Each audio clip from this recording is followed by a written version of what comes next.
Morowali adalah kabupaten yang berada di Provinsi Sulawesi Tengah, Indonesia. Ibu kota kabupaten ini terletak di Kecamatan Bungku Tengah.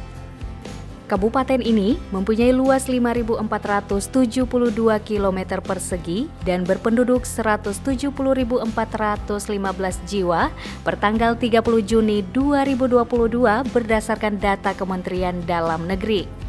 Dan sebanyak 176.244 jiwa berdasarkan data Badan Pusat Statistik tahun 2023. Kabupaten Morowali sendiri memiliki 10 kecamatan, salah satunya Kecamatan Bungku Timur yang merupakan hasil pemekaran dari Kecamatan Bungku Tengah berdasarkan Peraturan Daerah Nomor 7 Tahun 2011.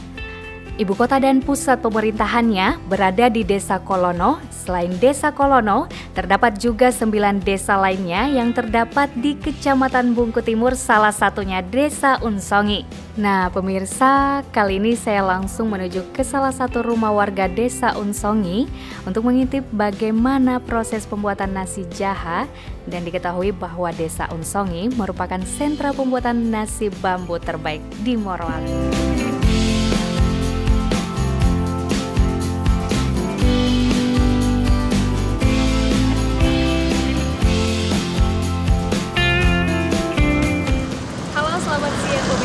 Morowali. Saya Tia Lestari, saat ini tengah berada di Desa Unsongi, tepatnya di Kecamatan Bungku Timur, dan saat ini saya akan mengajak pemirsa untuk mengenal bagaimana cara atau proses pembuatan dari nasi jaha ataupun nasi bambu itu. Untuk proses pembuatannya, saya mengajak pemirsa untuk tetap ikuti saya di Ragam Morowali.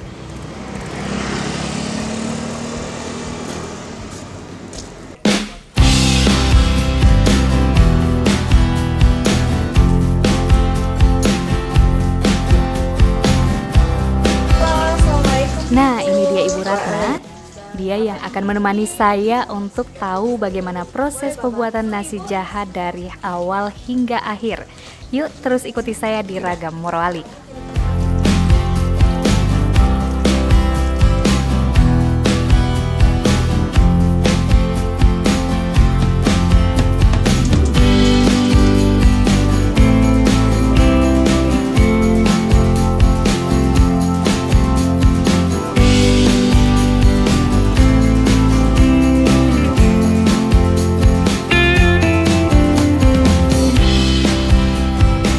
Perlu kami sampaikan sedikit nih pemirsa, nasi jaha adalah hidangan yang cocok untuk dinikmati sambil bersantai.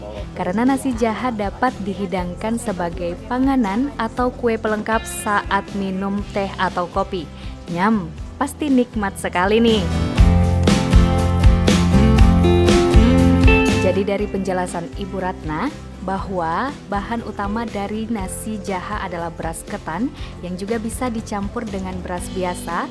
Kemudian untuk airnya memakai air biasa, atau jika ingin lebih nikmat bisa dengan perasan santan kelapa. Sementara itu untuk bumbu pelengkap biasanya menggunakan bawang merah.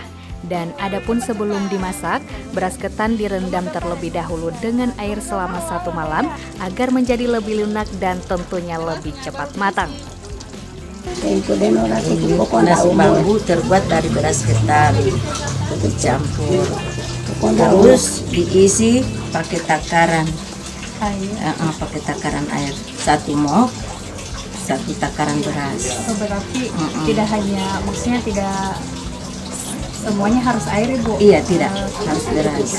Kalau berasnya 1 takar, santannya juga begitu. Oh begitu. Iya. Ini nasi bambu ini maksudnya harus air atau santan?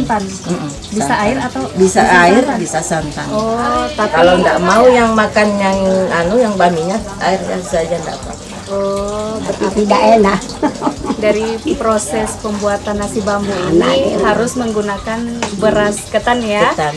Dan airnya juga mungkin bisa dipakaikan dengan air biasa ataupun juga dengan santan.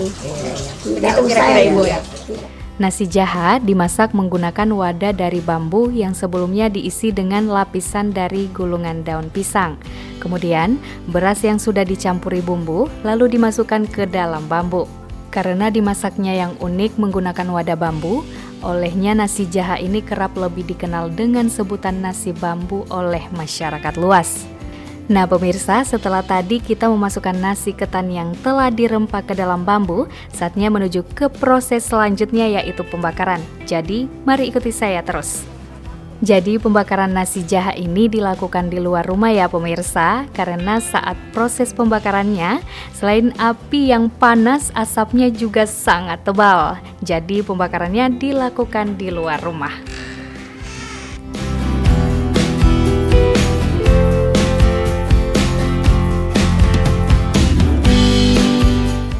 Beginilah proses tahap akhir pembuatan nasi jaha atau yang umumnya dikenal nasi bambu, di mana bambunya diletakkan berjejer melintang dengan posisi ujung lubang bambu lebih tinggi agar santan di dalam bumbu tidak tumpah nih pemirsa.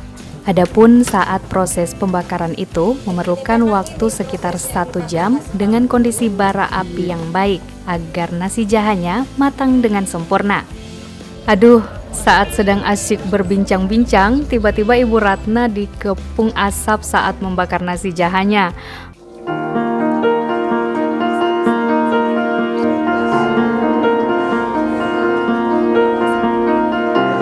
Beginilah perjuangan saat proses pembakaran nasi jaha, jadi tidak mudah ya tentunya. Nah, nampaknya ini sudah matang ya pemirsa, setelah dibakar di atas bara kurang lebih 1 jam lamanya. Oh ya pemirsa, menurut Ibu Ratna nih, nasi jaha hanya mampu bertahan selama 1 hari saja loh. Jadi untuk itu mari kita menuju ke momen yang dinanti-nanti yaitu mencicipi. Ini kita akan mencicipi sedikit bagaimana rasa dari nasi bambu yang masih hangat. Ikuti terus saya di Ragam Morowali.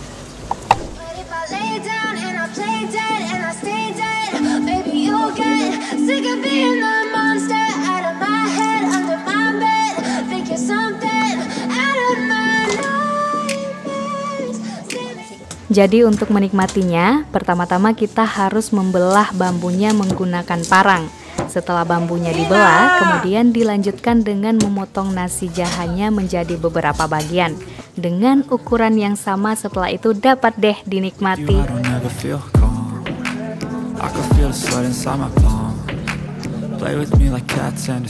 Oh iya, saat mau menikmati kulit pisangnya jangan lupa dikupas ya. Hehehe.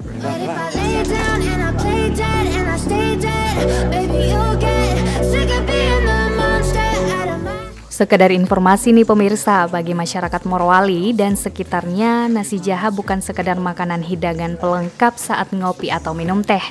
Makanan ini juga menjadi bagian dari tradisi mereka dalam menggelar acara besar seperti pernikahan hingga syukuran. Salah satunya kuliner nasi jaha tidak terpisahkan dari tradisi budaya Mobintingi. Tradisi yang dilakukan oleh masyarakat suku Tobungku di Kabupaten Morowali yang saat ini masih terus dilestarikan. Dalam tradisi budaya Mobintingi, masyarakat berkumpul bersama-sama atau gotong royong, termaksud juga saat membuat nasi jaha untuk hidangan di rumah acara. Setelah nasi jaha dibakar, maka masyarakat tinggal menyantapnya bersama-sama dan ditemani dengan makanan tradisional lainnya.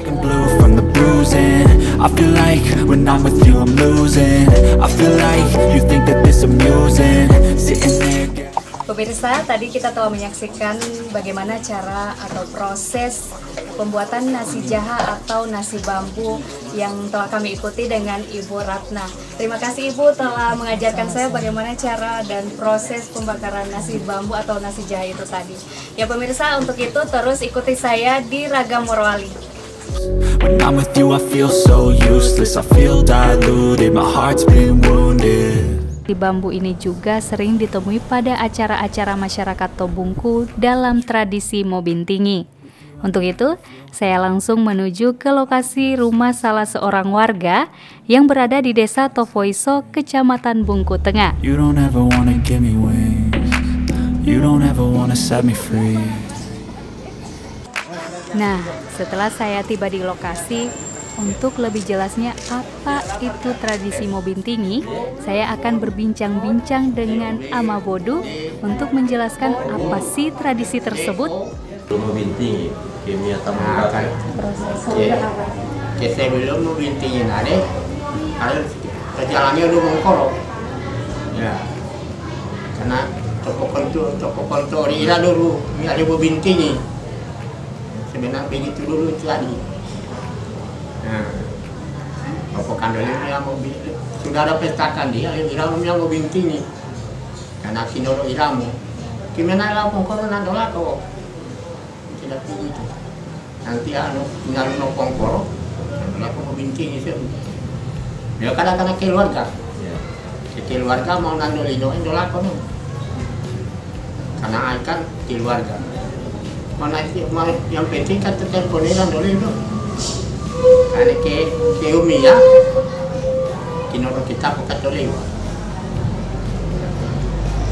Ia mengatakan bahwa prosesi acara di Tanah Tobungku diawali dengan perkumpulan keluarga untuk membahas segala kebutuhan dan juga tugas masing-masing. Lalu mengundang para tamu yang akan datang dalam prosesi acara tersebut. Di mana tradisi Mobintingi ini bertujuan untuk membantu tuan rumah yang menyelenggarakan acara atau hajatan. Dahulu tradisi Mobintingi, yaitu keluarga serta kerabat hadir di tempat hajatan dengan membawa berbagai jenis bahan pangan. Kini, tradisi tersebut telah mengalami pergeseran menjadi sejumlah uang yang diberikan kepada tuan rumah, walaupun di beberapa desa di wilayah Ekswapraja, Kerajaan Bungku masih tetap mempertahankan tradisi Mobintingi terdahulu.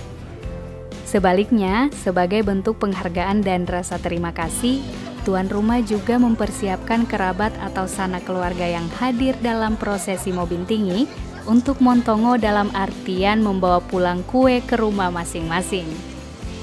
Pemirsa, itulah tadi petualangan saya pada hari ini. Semoga dapat memberikan pengetahuan dan wawasan. Sampai jumpa di Ragam Morowali selanjutnya. Bye!